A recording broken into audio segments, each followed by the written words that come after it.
తుదముట్టిల్చుటే నా నియమమాయనే.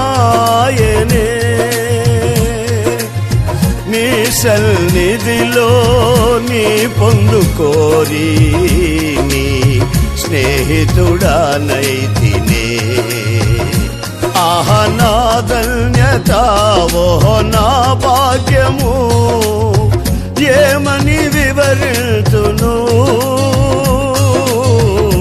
ఏమని వివరితును. ఆహ నా ధన్యత ఓహో నా భాగ్యము, ఏమని వివరితును, ఏమని వివరితును.